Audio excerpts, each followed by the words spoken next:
It is up and down. Let's come down. We don't know where we are going. It's like an endless dungeon, and there could be a sudden boss fight. We are endlessly strolling through. So this is like the basement after a nuclear war. Hello, everybody. So today we will create a dungeon generator like this one in Godot. So what we have here is some rooms and some corridors in a dark cavey place. And we have basically these corridors connecting different rooms. Now there are lots of rooms, I don't know how many, and there could be a boss room also. But I have not added it as of now, but in a roguelike game, this kind of setup is pretty standard. Now there is a very interesting button called change map, and if I click on this, it will become a sci-fi layout. So both of these style sheets are made by me, and you can also use it in your project. I will link it somewhere in the description. And yeah, let's see how we can build this amazing map, uh, roguelike map in Godot. So I have opened my Godot engine, and let me start by showing you the cave layouts as well as the sci-fi layout that we will be using for this video. So this is our cave layout tile sheet, and this is how it looks like. So a small room will look like this, and these are like the corners for our corridors, and the same for our sci-fi walls will look something like this. Very sci-fi, and there are some flashy lights in the rooms and in the sideways, whatever you can imagine, minimally. So let me go back to Godot once again, and we'll start by creating a new scene.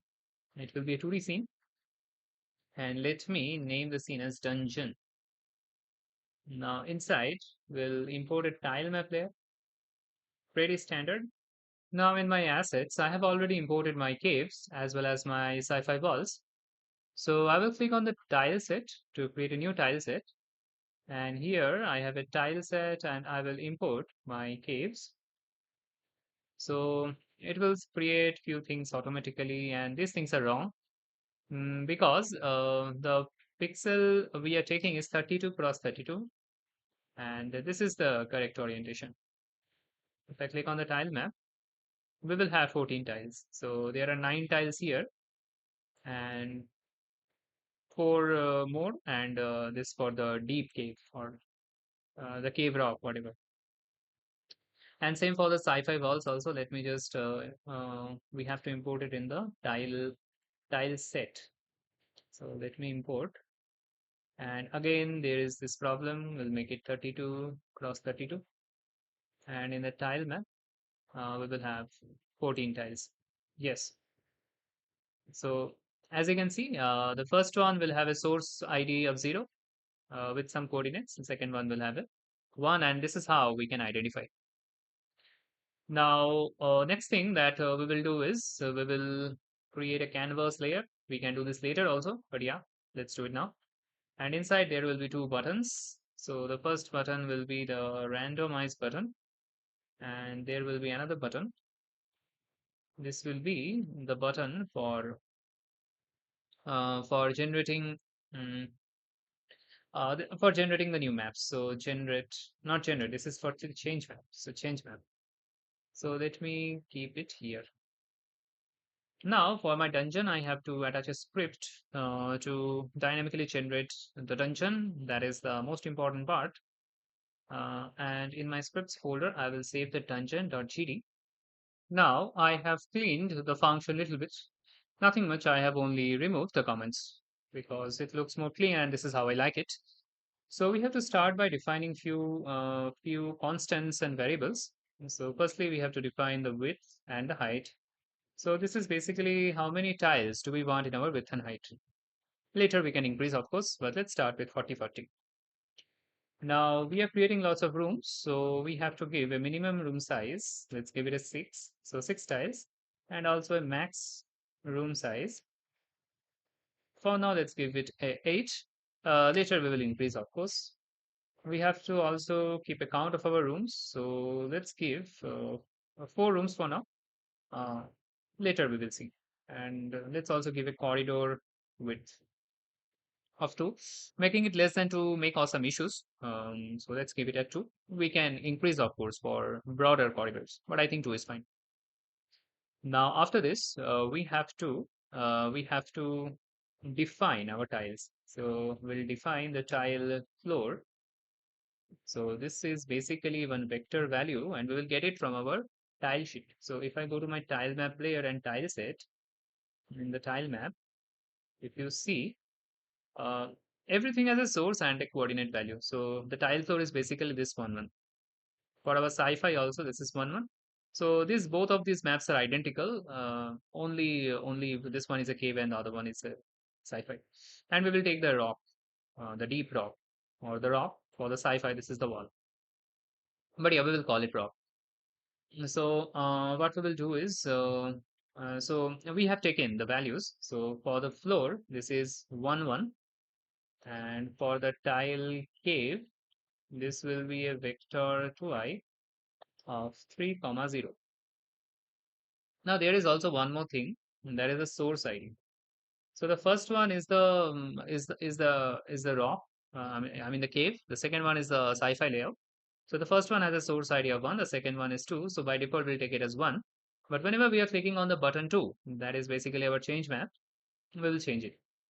Now we have a few more variables left to define, and we have to define a grid to keep track of what we are drawing in our map, and also for the rooms to keep track of the coordinates of our rooms.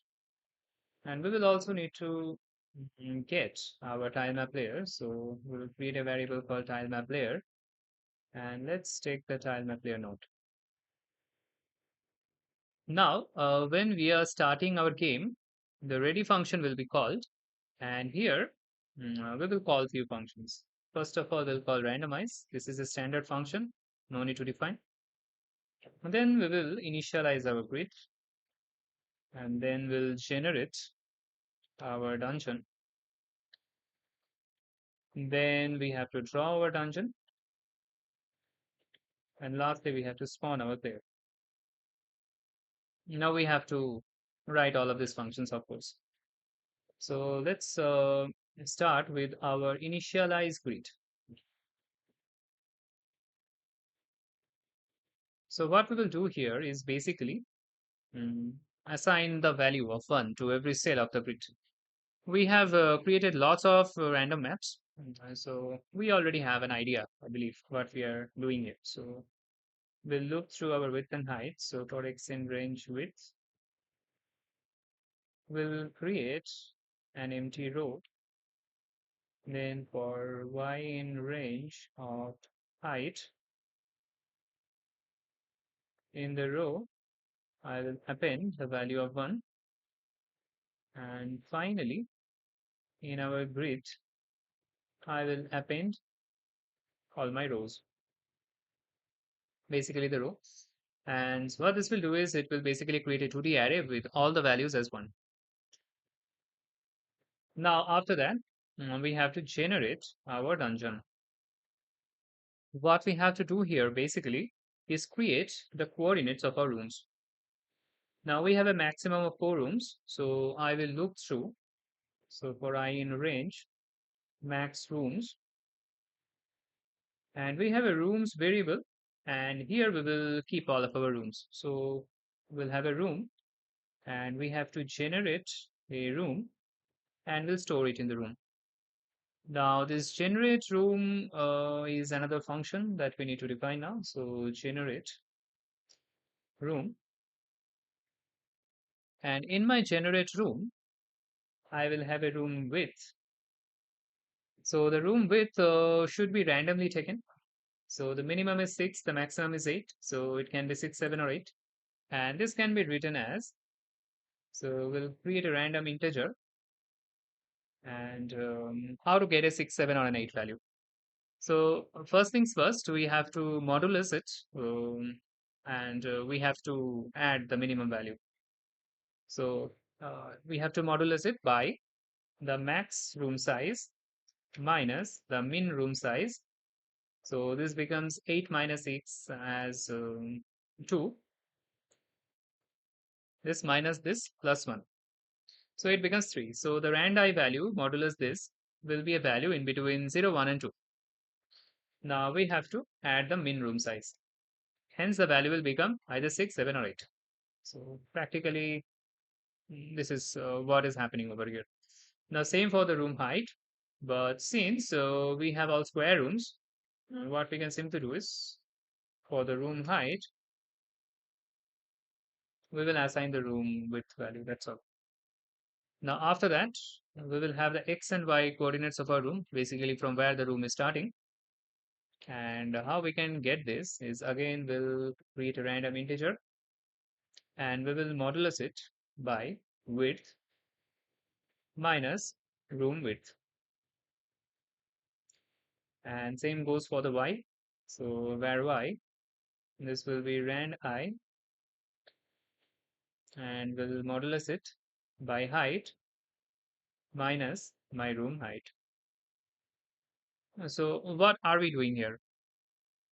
So let's assume we have a room width and a room height, whatever value we are getting here. Let's say it is 7. Now the width is 40, height is 40. So basically we are more, we are we are getting a value in between 0 and 33. So the rand I value could be very big, and width minus room width is basically 33, and hence the modulus value can be anything between 0 and 33. What this means is we have a 40 cross 40 map, and if the room is placed after 33, there will be a problem, and that is the room will be outside. Some parts of the room will be outside the map. That is something we don't want, and hence we are doing this. Now a better approach is to do it like this: -1 plus 1, so that we don't have rooms at the very edge also. But whether to keep this or not, do you want rooms at the very edge or not? I will leave it up to you. But yeah, I think both of these are fine. If our map has an outer collision, outer boundary collision or something like that, I think we may not do this also. Anyway, lastly, we have to return these values. So return will return is as a rect2, and we have to pass the x and y and the room width and the room height. So we'll generate a room like this. Now, generating this room, what will happen is it will be stored inside my rooms, but we have not yet placed our room. Placed in the sense it is not placed inside our grid. So that is something which we have to do. Otherwise, we will not be able to see it in our map. So, so how can we place it? And we can place our rooms by creating another function after our generate room, and we'll name it place room, and we will pass our room. Now this function needs to be created. So we'll create func place room, and it will have room as an input parameter. And in the place room, what we have to do is we have to basically iterate to the x and y values of our room. So what I will iterate over is range room dot position dot x, the starting x value of our room, and the room dot end dot x. Now you may be wondering that where we are getting all of these values, because we are only returning the x and y and the room width and the room height. But where is this position and end? We don't have this. But this is actually some properties of our rect2. If we go to the Godot documentation, here as you can see, this is the rect2, and the rect2 will automatically convert the values into position, end, and size. So size is basically the width and height. Position is the starting two positions x and y, and the end is the ending two positions. We have some more details below. So here the position, the origin point, usually the top left corner. And if I check the end, this is the ending point, usually the bottom right corner, and size is size. So this is where we are getting this. And yeah, so we'll look through the x as well as the y. So y in range room dot position dot y comma room dot end dot y. Now, as we are looping, we need to check the what is the grid value of the x and y. So we remember that we have added the value of 1 to every cell. Now here what we need to mention, I mean, we already know this since we created so many maps, that 1 is basically our cave,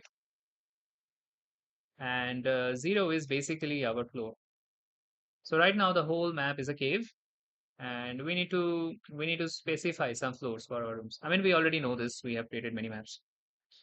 So if the value is already a 0, in other words, if this is already a room or a corridor, we don't want to create another room there. So we'll return false. Now, when all of these false values are returned, um, we can create a valid room. So once again, we have to loop through these, and there is an indentation problem. And after looping through this, uh, for the grid x and y values, so we are sure that this is now a 1. I mean, this is now a 1, and we will assign it to 0. So previously, this was a wall or a cave or a rock. Now it becomes a floor. And this is how we can place the rooms.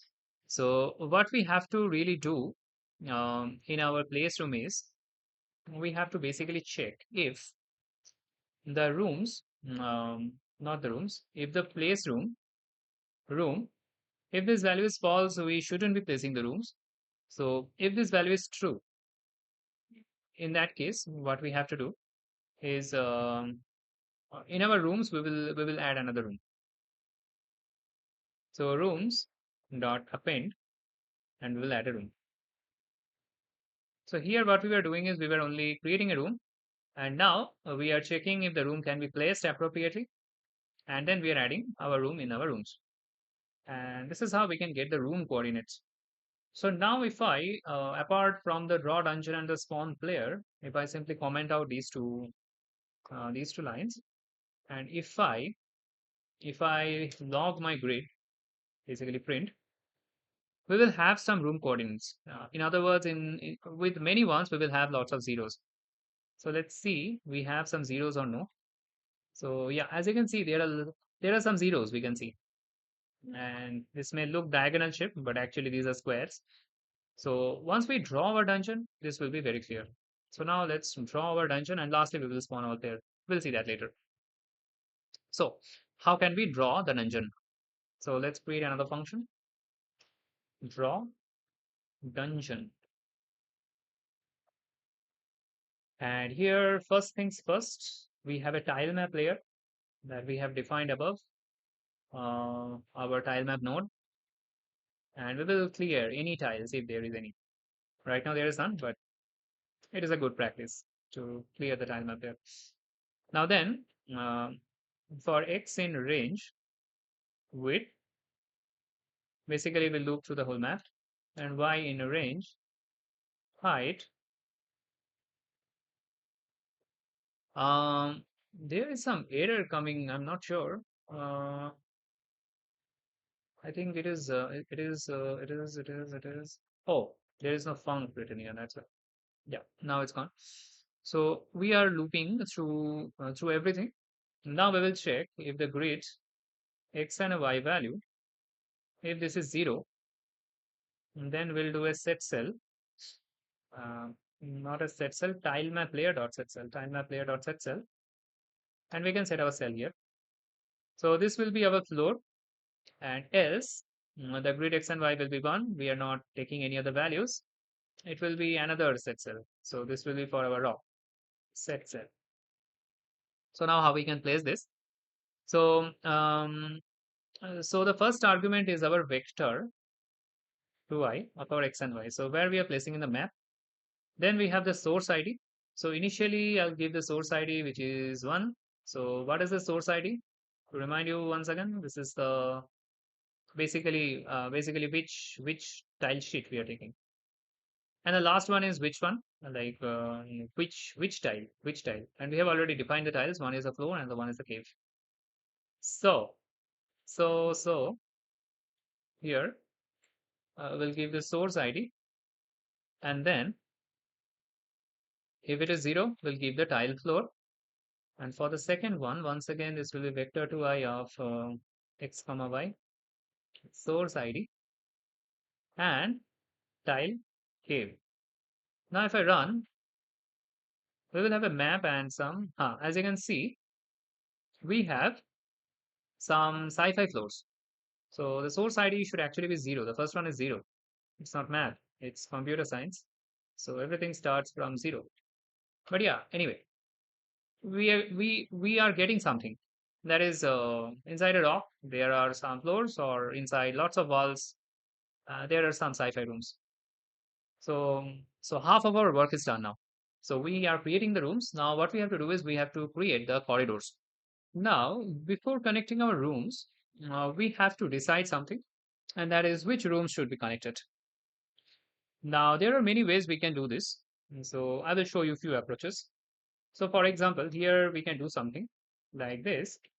If rooms dot size is greater than 1, so in other words, if we at least have 2 rooms, what we can do is connect rooms, and what we will do is we will pass the rooms 0 and the current room. So this is like a radial dungeon. So there is a center room, kind of like the master room, and it is connected to all other rooms. Now, this is a fine approach, but there are other approaches also. Another approach is something like this. So let me just comment out this line. The error is because we don't have a connect rooms function yet. So let me just quickly write a function like this. So func connect rooms, and we will have 2 rooms, room 1 and room 2 in the pass. Now, this is one approach. Another approach could be if um, we are checking if we have at least one room. So if the size is greater than 0, in this case, what we want to do is we will once again do a connect rooms, and we'll take -1. This is basically the last room, and we are taking the current room. Now this value will change every time. In other words, we are taking the last room and connecting with the current room. And once we are appending the current room, it becomes the new last room. And again, it will be connected to the next room, and so on and so on. Now you can try with different approaches. You can also connect one room with 2 rooms, 3 rooms. Like there are several ways you can pick 2 rooms and connect. Now we'll do that later. But first, let's see how we can how we can connect the rooms. So that is the more important part. So inside my connect rooms function, what I want to do is I want to take the x and y values of both of our rooms. So let's name the room 1 as start, and the x and y values will be a vector 2, and it will be room 1 dot position dot x plus room 1 dot size, and dot x divided by 2, basically the midpoint in the x. And since we are dividing by 2, this could be a fraction also, so we'll convert it to an integer. And same for the y value also. So position and size dot y. So this is our start room, and similarly we will also get the values for our end room. So let's name it end, and instead of a room 1, this will be a room 2. Now what we need to check here is what is the distance between our basically x and the y values of start and end, and then we can plan a path that we want to draw in between. So the grid values in between will be 1, which is our rock. We want to convert it to 0 whenever we find a suitable path. And since we will change few things, what I want to do is I will create another variable called cur. Consider it is the current room, and we'll assign the start with it. And now I will check if the cur dot x is not equals to the end dot x. Now this is expected because these are 2 different rooms, and the values will be different. Now whenever they are different, we'll check which value is greater. So if the end x value is greater than the cur x, in that case, what I want to do is I want to increase the value of the cur x by 1. Otherwise, if the end x is lesser, we want to decrease the cur x value by 1. So what this means is mathematically we are trying to find a path, and hence what we will do is we will run through a loop. So for I in a range of negative integer of we have something called corridor width that we have defined at the top. So it is a 2. So inside lots of ones, we have to create a passage of two zeros. That is what we want to do here. So minus of width corridor width divided by 2, 2 int corridor width divided by 2. Now 2 by 2 is 1. There is no need for the int, but what if it was 3 or 5? So we need to take care of this. So for the x as well as for the y. So let's copy this for the y value. So for j, now I want to check the current x and y value, if the value is valid or not. So what I will do is if is valid position, and here I want to pass the cur.x plus I and the cur.y plus j, these values.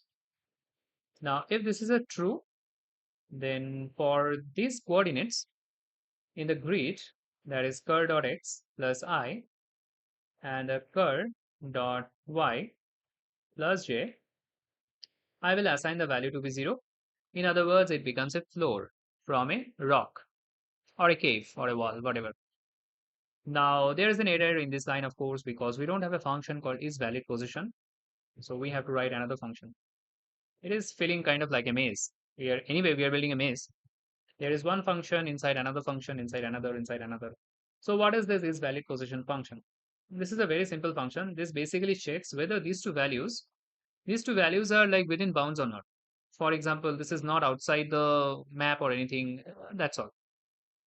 So is valid position, and here we will have an x and a y value. We will check. We can directly return. So if x is greater than equal to 0 and x is less than b, basically x is within the x bounds of the map, and y is greater than equal to 0 and y is less than height. That is all we are checking. So if these two, cur x plus I and cur y plus j, if these two values are valid, in that case, what we want to do is we want to basically assign those values here. That's all. Now we have done this for our x, and now we need to do the same thing for our y. So we'll just copy it and let's paste it. So for cur y, we'll check up to the end y, and all of these values will become y. Now again, we'll loop through the corridor width, and here again we'll check the curve I and the curve y, I mean whatever these values are, and this will be same. And yeah, so now let's run and see we see any difference or no. So we see no difference, and that is because I think it is not really connected or something like that. So inside our generate dungeon, um are we not connecting the rooms or what? And the issue is actually very silly. That is inside my placeroom function. In the end, I have to return it true. And now this will work. So we have our rooms as well as the corridors connecting the rooms. So what is happening here in case we are not returning the true? And that is wherever we are calling our placeroom function that is inside the generate dungeon, although we have the rooms and we are calling the place room. So in the place room, what we are doing is we are changing the grid values, but we are not doing any of the other steps. For example, connect rooms and also appending the rooms inside our rooms.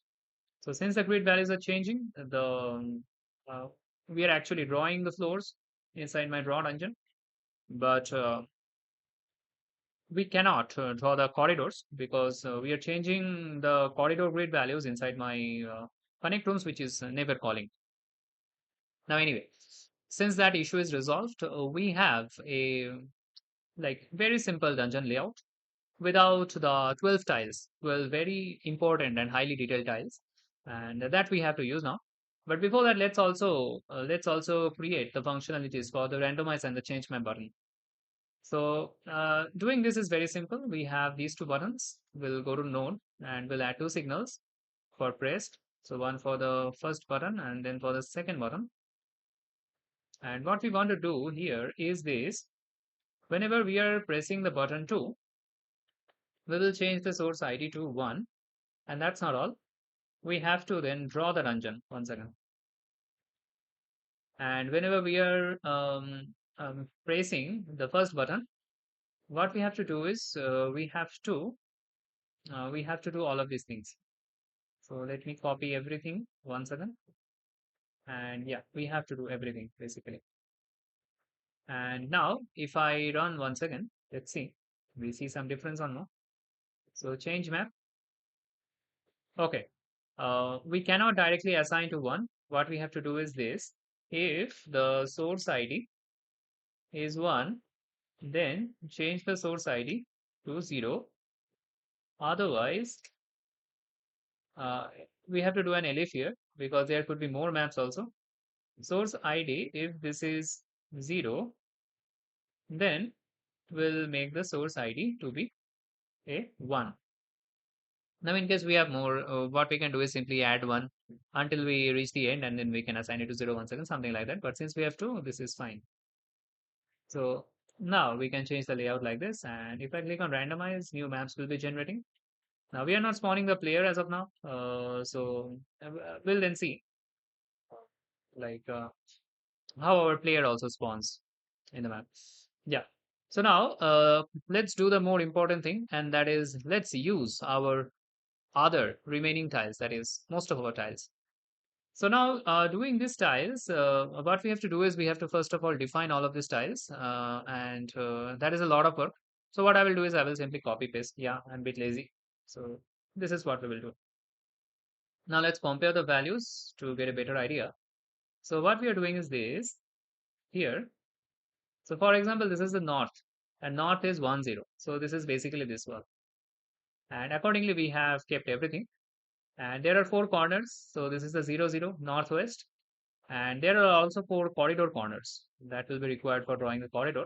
And I have named this as corridor corner. So northwest corridor corner will be this one. So this is a 3 1. Now we have all of our values. Now inside my draw dungeon, we have to basically check few things. So what I would like to do is create another for loop. So for x in range width, basically the top one only. For y in range height. So in the top loop, what we are doing is we are setting our caves and our floors. Now here we will be setting our walls and corners and corridors. So once again, we have to check if the grid x and y value is 0 or not, because there can be those 12 tiles only adjacent to the floors. Like in the deep cave, we will not be having corners or corridors or anything. So if the x is a 0, we have to check for adjacent walls. Now, where are those walls? We have to find that, and that is how we can decide which tile to place. So we'll create a variable called is floor north or in. Now we'll first check is if the position is valid or not. That is, it's not outside the bounds or anything. So y minus 1 because we are checking the just above tile, and we need to check if the grid x and y minus 1 value equals to 1. So this is the condition for the top, the immediate top tile to be a north wall. Basically, north wall means you know which wall is that? Like basically this wall. So this is the condition for that. So if that condition satisfies or not, uh, is something that we want to decide. Now, one variable is not enough. We have to make all the variables. So let me just copy 4 for the 4 directions: north, south, east, and west. So for the south, this will be a +1. If the position is valid, we'll make it a 1. And like we are checking if the value is a 1. If the value is a 1, that means it's a south wall. Otherwise, it's another floor. So no issues at all. Now for the east, the x value will be +1. For the west, the x value will be -1. And the y values will remain the same. And the same values we will just add over here. So x +1 y minus 1, and let's remove these two values. Now we have to create eight such, like eight more things like this. So for the corners of our walls as well as for the corridors. Actually, eight is not required. If we just create four more, I think that will be sufficient to decide everything. So we'll check is floor, northwest, and there are four corners. Let me just create one, then we'll check for the other. Is valid position, and the northwest is basically x minus 1 and a y minus 1. And so for that x minus 1 and the y minus 1, we'll check if the value is a 1. That is, position is valid and it is a 1. Now there will be 4. So let's quickly write it.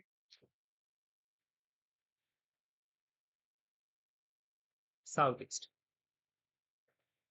And for northeast, this will be plus 1 minus 1. For south, both the so for the south, both the y values will be a plus. So for the west, the x value is a minus. For the east, the x value is a plus. Now the same values we need to add here: minus, plus, and plus here, and this should be a plus, right? Yeah. So now let's try to understand by checking these eight conditions how we can find the walls. So we will first try to figure out what is a corridor northwest. So corridor northwest means this wall. So how can we find this wall? Now consider we have a tile here. Now the immediately tile above, this is also a floor, and the immediate tile in the west, this is also a floor. But this tile is a wall. Okay, in other words, if I just run this thing, okay, so we have to remove the if. Hmm. Since it's already running, it's throwing us some kind of an error. Now it will work. Yeah. Now consider we are here, in here, somewhere here. Above we have floor, west we have floor, but northwest we have a wall. Okay, so when these three conditions are satisfied, we can conclude that this will be a corridor northwest. Now here, above you have a wall and west you have a wall, you will conclude that it is a wall northwest. And here, only above you have a wall, east west you don't have walls, so this will be a wall north. So this is how we are basically filtering. So now let's try to write what we have just said in code, and we'll keep things simple. We'll only draw the north, south, and east, west walls first, and then gradually we'll draw other walls. So to check the north wall, we'll check if there is a wall in the north. We are not checking anything as of now. And here what we will do is we'll do a tile map layer dot set cell. We'll pass the vector to I of x and y. Then we'll pass the source ID, which is 0 right now. And lastly, we have to pass that which tile is this. So this is basically our tile wall north. So this one. Now there will be a few more conditions like this one. So the next one will be elif, and we'll check the south wall. So here everything is fine. Instead of a tile wall n, it will be a tile wall s. Now there will be two more for the east and the west. So instead of south, let's give an east, and let's give it a west. Now here, wherever we have the tile wall, let's give east and let's give west. Now let me run the scene once again and let's see we see any difference or no. We do see some difference. There is some weird behavior. Let me also try to do one more thing. Briefly, let me add my player and let me add a camera to zoom this thing. Now we don't have any collisions right now, so our player can simply walk through. So I will just bring our player. Uh, we'll bring Runa. So player, and we'll give a camera. This is only for viewing. And let me give a zoom of 3. Now if I run once again, what do we get? As you can see, there is some difference. So the north walls are looking different, east-west walls are also different. South walls, for south walls, we don't see any changes. And why is that? Let's try to figure it out. East-west walls are fine. Only south walls have some issues. So in our code, so in our south wall, is there nothing called tile wall S or something? So if it is a south wall, is floor S, then we'll pass the tile map layer set cell. And where is the south wall? This one. And let me zoom the camera more. 4. And let's see, we get our south wall or no. So let me bring Luna. No, okay. Or south wall may be fine, but it is being overdrawn, not overwritten, overdrawn by something else. That could also be the case. Anyway, let's do our corners and we'll incrementally see what is this thing. This is not the whole issue. So now we have seen the north, south, and east, west. Now let's take a look at our wall corners, not the corridor corners. So wall corners will have two conditions. So first, we'll check if is the floor north, if there is a wall there, and we have to check if there is floor west. If there are walls in both of these places, then this will be a northwest wall. So let me just copy the tile map layer and let's give a northwest here. And all of this will become ellipse. Ellipse. Now let's copy this for everything else. So let's copy these three things. This will be ellipse. And if there is a north and there is an east, then the tile wall will be northeast. Now let me copy everything for the south.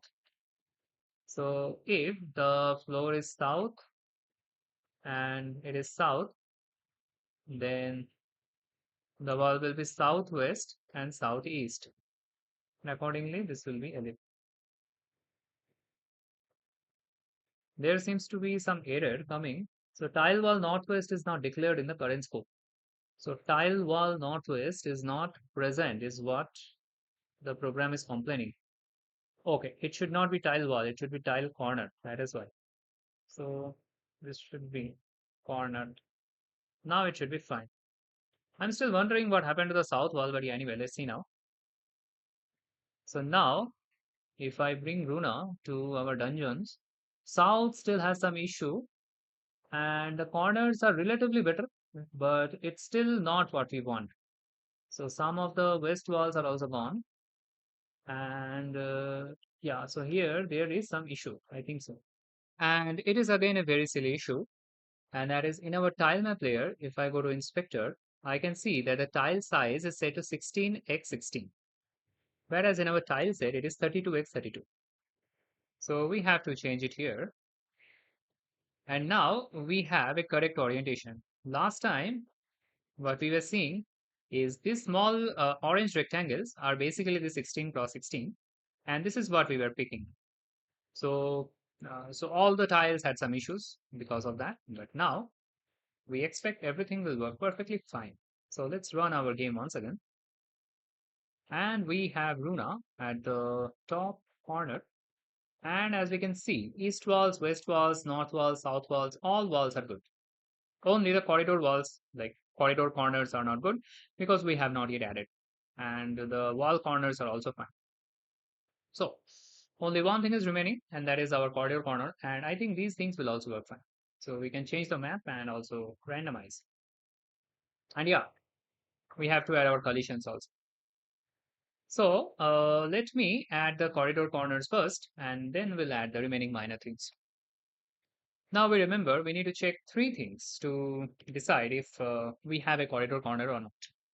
That is, there should be a wall in the northwest, in case we are checking the northwest corridor corner, and there should not be a wall in the north. So is north. So north is floor north, and again there should not be a wall in the west. So is floor west. There should be not here. And if this is the case, we will consider it to be a tile corridor northwest. Now let me just copy these things, and this will be an elif. So we have checked for the northwest.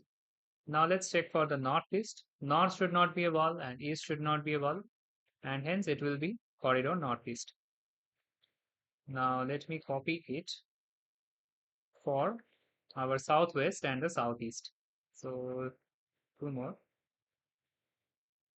So for our southwest, so southwest should be a wall and south should not be a wall. So north, south and west should not be a wall, and this will be a southwest, and the last one will be a southeast. So southeast should be a wall, south should not be a wall, and east should not be a wall, and it will be tile corridor southeast. And this will be an elif and not an if. Otherwise, there will be overwriting conditions. Now, if we play our game once again, we will have a beautiful dungeon with everything working well. Let's remove the cursor. Looks ugly.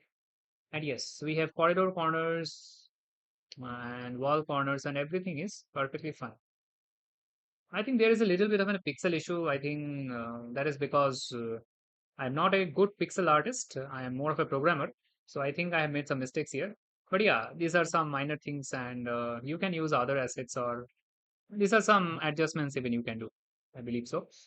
And yes, so our mm, sci-fi sci-fi scene is also perfectly fine. Yes, there are also some issues. As you can see, some of the lines are not matching up, but this is more related to our pixel art issue. This is not a programming issue. So I should have spent more time making it work. And yeah, so there are some things that I have missed. But yeah, if you walk towards the center, this is much more better. But at the corners, I see there are some issues. But yeah, anyway, if you have better tile set, these things will work perfectly fine. Now, one last thing remaining, and that is our collisions. And yeah, also our spawn player. So right now, our player, like Runa, is spawning at the top left corner. Now, that should not be the case. Like Runa should be spawning in one of the rooms. So we have to add a function for the spawn player. So we are calling one function called spawn player. So in our ready, let me search for the spawn player. Yes. So we have to write another function for the spawn player. So let me just write func spawn player. And what we have to do for this is first we have to get our player. So here we'll do on ready at the rate on ready where player, and we'll take our player, and then what we want to do is we want to check that where is our player. So spawn player, we'll first of all see that there are rooms on. So if there are no rooms, then we don't want to spawn out there. We'll simply return. But in case there are rooms, let's check the first room. And the first room is basically rooms 0.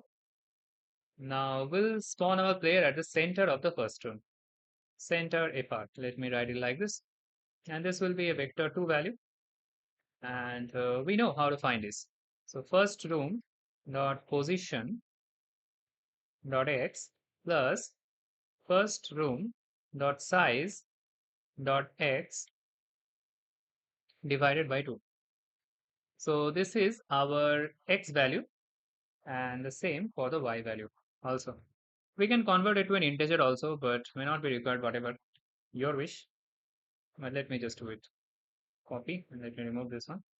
And instead of an x, this will be a y.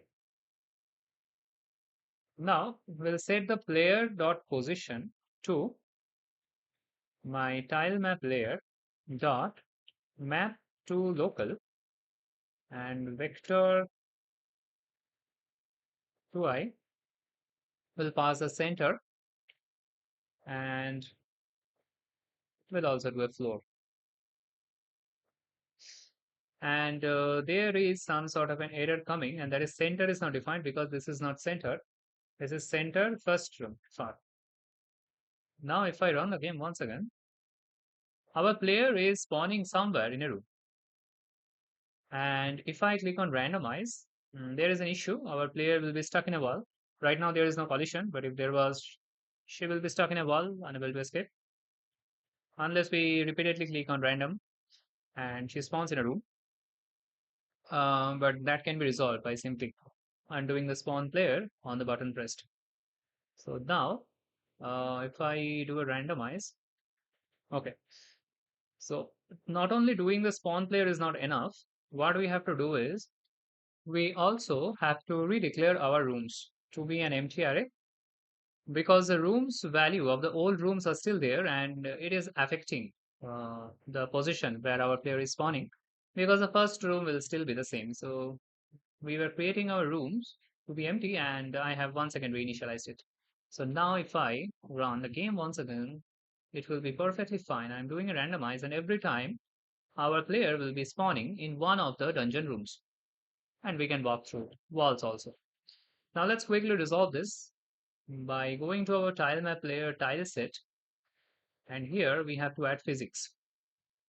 So in our tile set, we'll go to physics layers, add element, and here I will go to paint, and here I will select the physics layer 0, and this will be adding collisions. So we don't want a collision like this for our top and bottom walls. So let me quickly do these things.